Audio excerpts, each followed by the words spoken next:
Ahoj Marek, tak máme tu nový rok a ja všetkým ľuďom dobrej vôle prajem všetko len to najlepšie.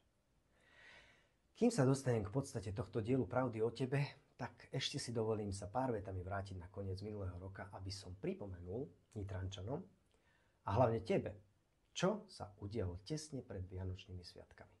Takže, moje ťaženie za záchranu FC Nitra je od samého začiatku víťazné.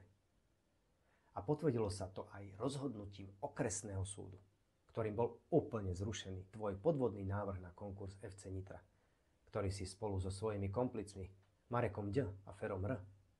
zosnoval na podklade vyfabrikovaných falošných dokumentov.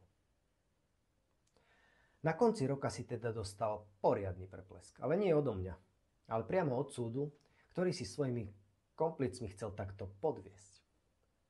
Teraz, Marek, na základe právoplatného rozhodnutia súdu ťa už všetci môžeme označiť za usvedčeného podvodníka. Takže ešte raz. Ahoj, podvodník Marek.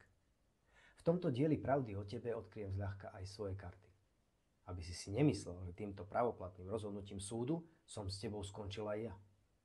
No to teda nie, podvodník Marek.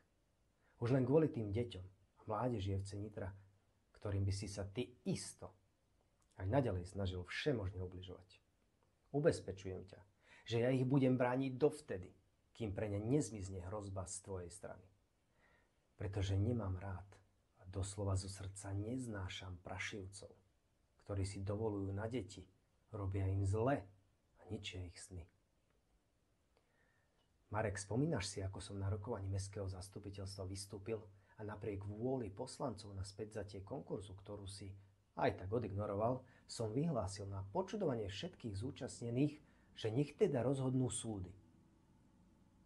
Tešil si sa ako taký malý chlapec, že sa ti ten tvoj diabolský plán napokon podarí. To ti vôbec neprišlo divné, že ja by som pristúpil na tvoju hru, keby som vedel, že prehrám. Okrem toho, že si podvodník, tak sa ukazuje, že si aj poriadny babrák neschopný taktizovania. A o stratégii sa ani nemusíme baviť. To ste zjavne na tých workshopoch a seansách v Hyde Parku nestihli prebrať. Takže, nakoľko toto nebol jediný tvoj pokus o likvidáciu FC Nitra cez konkurs, tak som správne predpokladal, že to skúsiš zopakovať a tak som sa na to aj patrične pripravil. Tušil som, že urobíš všetko preto, aby si po sebe pozametal stopy. Ako som už mnohokrát povedal, ja nie som tvojim nepriateľom, ale som iba posol pravdy o tebe. Teda nie mojím pričinením si skúsil znova podať návrh na konkurs a týmto si sa sám usvedčil. A odhalil si svoj skutočný charakter. Predpokladám, že si nadobudol pocit víťazstva a dokonania svojho diabolského plánu.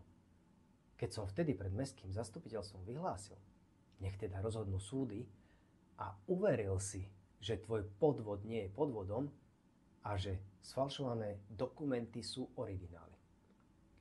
Marek, ale z nepráva nemôže vzniknúť právo a tak aj súdy rozhodli.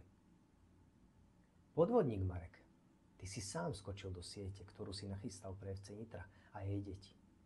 Neviem, čo s tým chceš teraz robiť, ako sa z tejto pasce, ktorú si sám nachystal, chceš dostať von, ale ja ti v tom určite nepomôžem.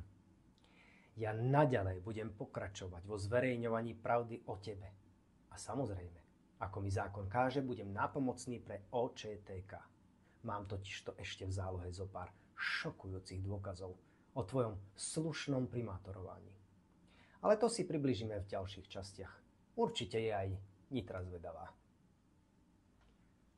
Podvodník Marek, ešte nevypínaj toto pre teba nešťastné video, dopozeraj ho do konca. Ale fakt, už to bude len jedna myšlienka na záver, ale dôležitá. Netráp sa z tejto prehry, hoď ju za hlavu a sústreď sa na to, že ty už nemáš poslaneckú imunitu.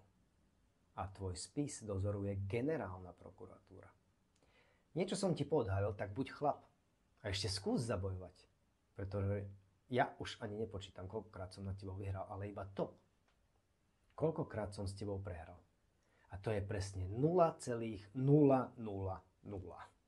Priatelia, ďalšie diely budú veľmi zaujímavé. Ďakujem za pozretie. Ďakujem vám za podporu a pozitívne správy, ktoré mi posielate. Dodáva mi to silu pokračovať. Zatiaľ sa majte pekne.